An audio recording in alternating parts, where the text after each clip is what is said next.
Hi there, welcome back to my channel. My name is Serena and I am currently working on some preservation projects for the Every Bit Counts challenge. And today I'm going to be working back again on potatoes. I didn't plan on doing potatoes. I had planned on doing some zucchini projects and I'll show you why in a minute. But I had a situation with my potatoes. I had went ahead and dug up my bed that I was still waiting on to be ready. And anyway, I did it, ended up with pounds of potatoes, and I had them out in my garage laid out, and the heat in the Willamette Valley has been above normal temperatures, in the 90s, high humidity, and I just didn't have a place for the potatoes apparently to stay cool enough, and they were starting to rot. And so I panicked and I grabbed them all and I just did a day of peeling and chopping and getting them ready. And I have 4-gallon bags full. And I had another 4-gallon bags that I already processed. And I did kind of like a hash. It's potatoes, peppers, onions, and some seasoning, and then there's some sausage in here too.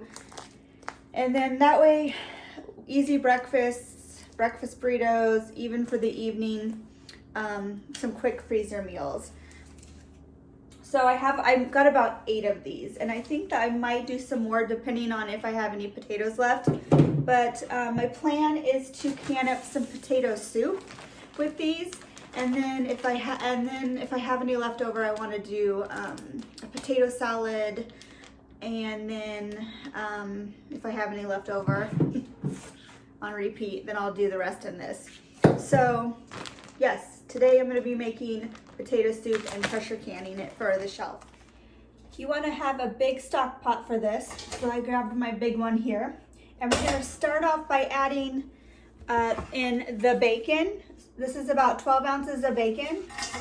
And then the recipe I originally used doesn't call for it, but I am adding in about 7 ounces of ham.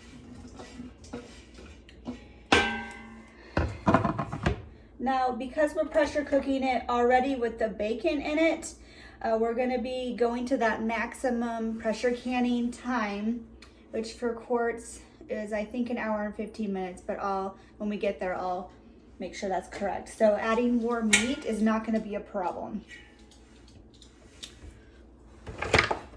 So we'll go ahead and get that in there. I'm not going to add any oil or fat at this point, just because I'm hoping that bacon fat will be enough. So we'll just get this warmed up and get that bacon fat loosened out, because it was pre-cooked bacon that I already had. So I'm just going to cook it up and let it release that fat, and then I'll add in the next ingredient. All right, so my bacon is starting to release that fat. So I'm going to go ahead and add in some garlic. And you can use 6 or 7 cloves. Whatever your preference is for garlic.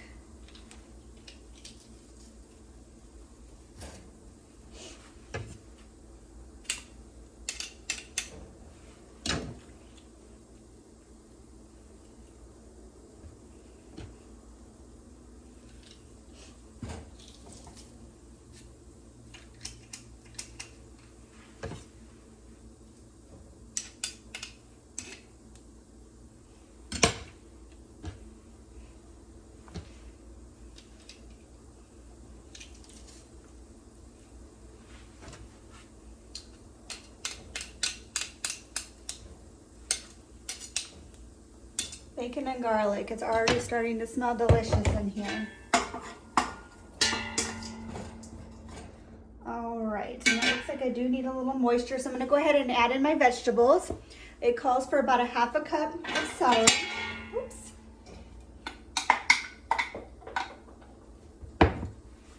And then 1 onion and 1 red bell pepper. And I just use my chopper and chop those together.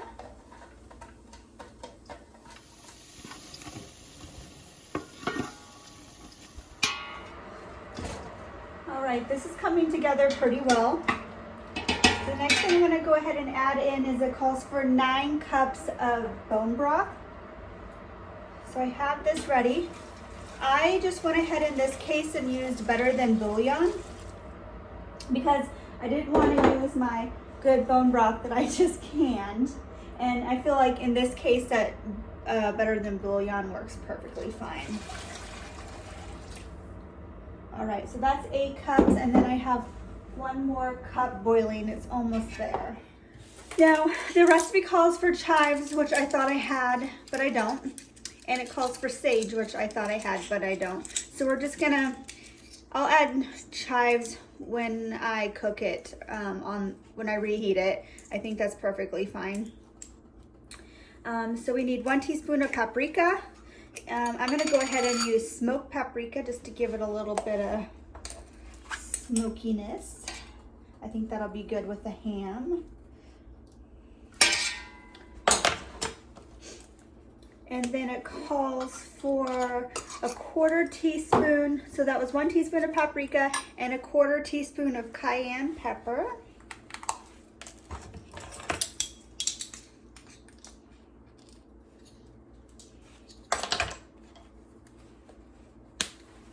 And then let's see, I do have oregano, so I think I'm gonna go ahead and throw a little oregano in there just for fun, just for funsie. And then it calls for salt and pepper. So, what do we got? 1 teaspoon of salt. And then it says about a 1/2 teaspoon of pepper.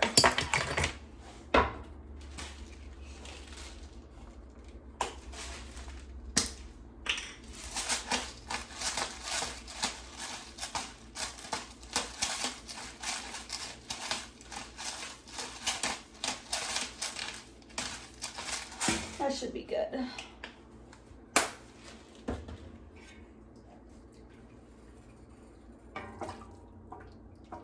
All right, so we'll just let these spices mingle here.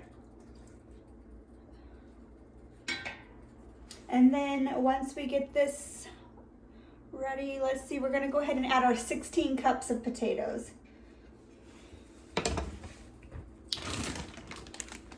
This is the first time I've made this recipe, so that's why I have to look at it.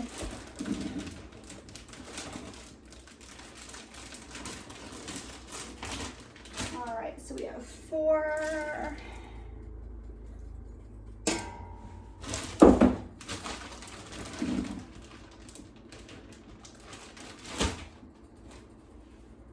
Eight.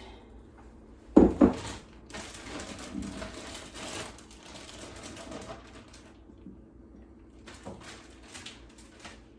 ahead and grab another bag.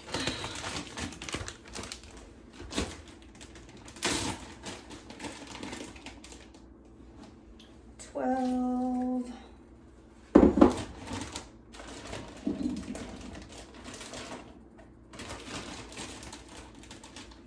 And 16. And my goodness, I have lots of potatoes still left over.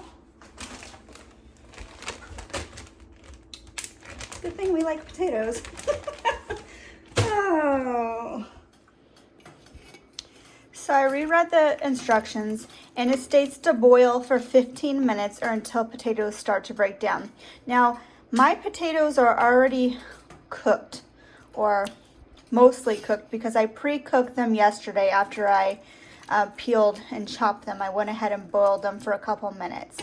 So I think that in this situation, I'm not gonna boil them for 15 minutes. I'm just gonna give them a good boil and then test them out, because I don't want them breaking down into crumbly potatoes mashed anyway. I want to keep them chunky because we will be reheating them when we do go to use the soup for dinner. So the recipe calls for clear gel. Get out of here, out of that. So it's a 1 cup of water and a 1/4 cup of clear gel. just gonna whisk that together before we add it.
Good morning. So when I left off yesterday, I was putting the potato ham bacon soup into the pressure cooker, and it cooked for 130 minutes, and then I let it set an hour before taking it out.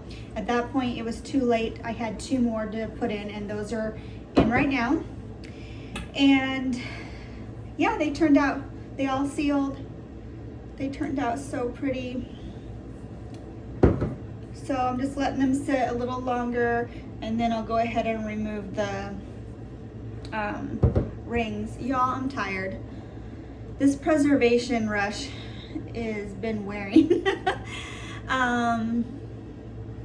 Yeah, I had to go splurge and get a Starbucks this morning with an extra shot because I am dragging. I have not been sleeping well, and my arms hurt and all the things. So anyway, I also made a potato salad last night. I didn't film that, but it turned out really good.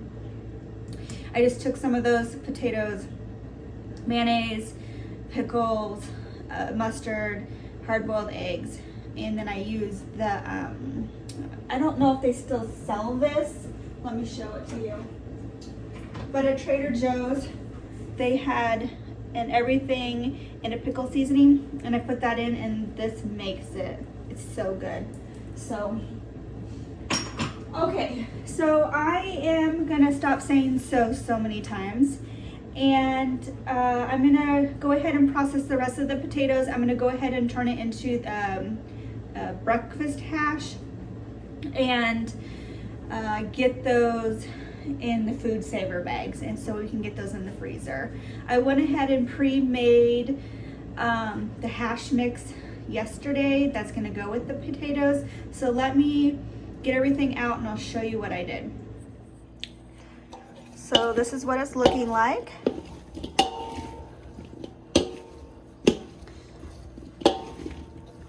My potato ratio is probably more than the meat and veggie, so you could always add more if that's what you'd like to do if you want to make this, but we can always add more in. What I did before was add egg too at the time of cooking, so you can just add in some extra protein that way. And then I just use a 1 cup container.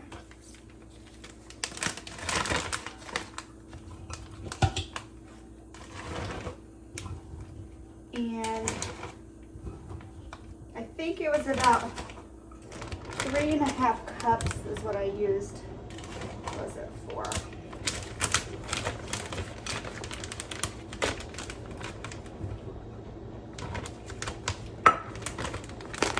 You want to leave room for it to seal, and then so I have about 4 cups there. So I'm just gonna make up a bunch of these and then I'll seal them.